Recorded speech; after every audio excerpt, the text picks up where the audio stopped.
Welcome to Silicon Bites. This is a pretty horrific episode, and we'll get into it in just a minute. Before we do, thank you to everybody who supports the channel by buying me a coffee or becoming a patron. It's incredibly important to help keep the work going, help to produce these videos every day, and shed light on what is happening in Ukraine.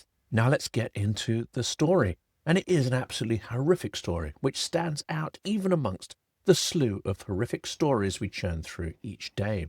Apparently a Russian soldier, now killed, has been accused of eating a comrade. It is emblematic of the brutality and bestiality of Russia's war, but perhaps also symbolic of how the country is both destroying its neighbour and consuming itself through rage, violence, aggression, greed, and hate-fueled envy. Leaked audio from Ukraine's HUR claims that a Russian soldier consumed one of his fellow infantrymen. We can't use the C word as it's taboo on this platform's algorithm and may cause the video to be blocked. A Russian soldier deployed in Ukraine may have been involved in fratricidal culinary crime. Audio intercepted by Ukraine's military intelligence agency HUR and released on June 20th suggests. In the recording, a Russian commander is heard telling a subordinate that Brelok killed and consumed Foma. This grotesque act took place over 2 weeks, it is alleged. The incident is being interpreted by Ukraine's military intelligence as evidence of the moral and psychological collapse of the marauding Russian army on the territory of Ukraine. Nobody ran away.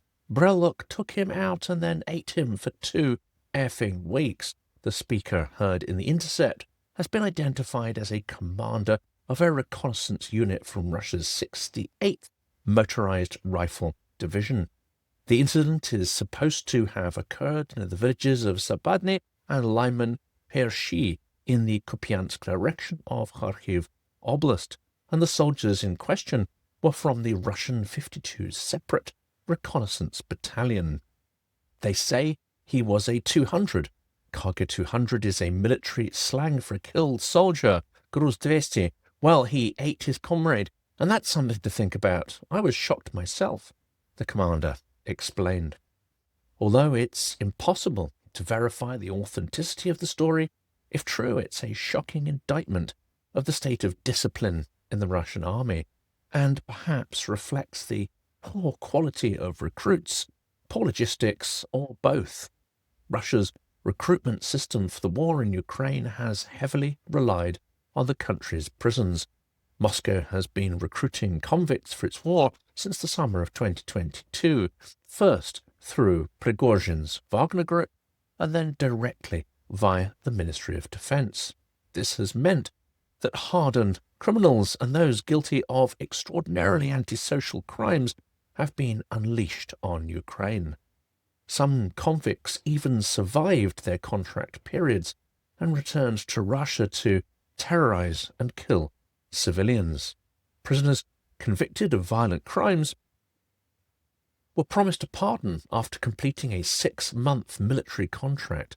Since January 2024, army recruits drawn from prisons no longer receive pardons and are expected to fight until the war is concluded. This is not the first story of a perverted criminal making it into the army. Russian Dmitry Malyshev, accused of consuming humans, was sentenced to 25 years in prison, but joined the army in May 2024. He was recruited together with serial killer Alexander Maslenikov, sentenced to 23 years in prison for the double murder and dismemberment of women.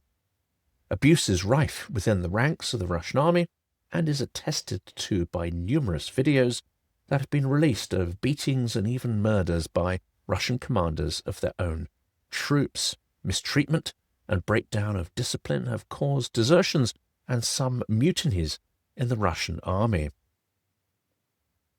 A group of Russian soldiers fighting near Kursk Oblast surrendered to Ukrainian paratroopers in May, saying abuse within their own units was worse than captivity. Inhumane treatment, psychological pressure and threats are said to be commonplace. The Insider and foreign policy publications have documented systemic abuse of Russian troops throughout the full-scale invasion. The army closely resembles a Soviet-era gulag, in fact, borrowing notorious techniques from the darkest era of Russian history. Punishment squads, beatings, confinement pits and hazing, as well as random torture and abuse are rife. The soldier that previously ate a man's heart and a rapist who chopped two girls into pieces served side by side in the Russian invasion forces.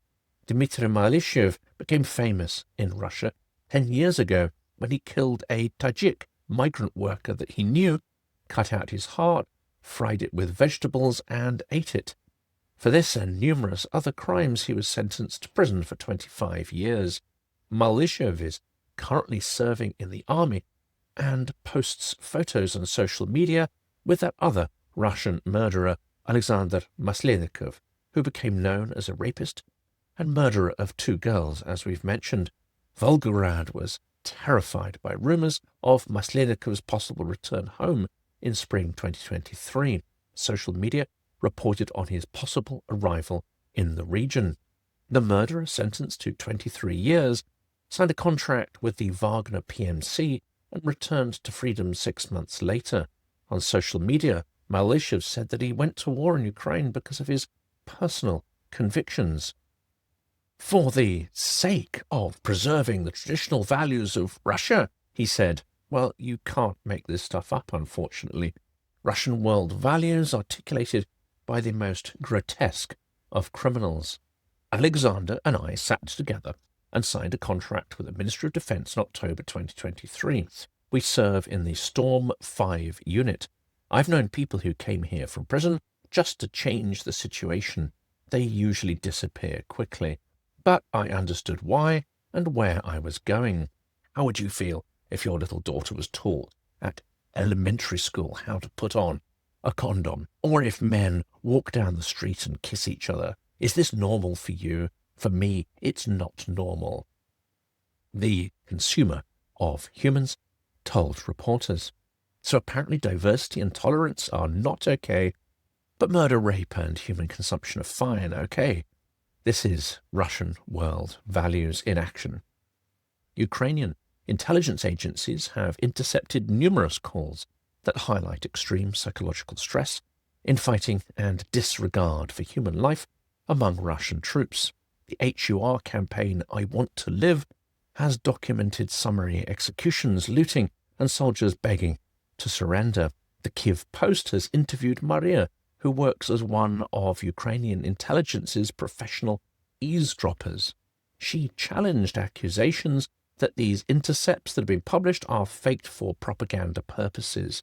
They are all real, even though they might seem insane, she said. Sometimes I can't believe the words I'm hearing myself, but we have what we have. Just when you think the horror of the war Putin unleashed can't plumb greater depths, well, it finds a way. But any sympathy for Russians trapped in their bestial army is tempered by the knowledge of what that army did in Mariupol, Bucha, Irpin, Izium, and in so many other places.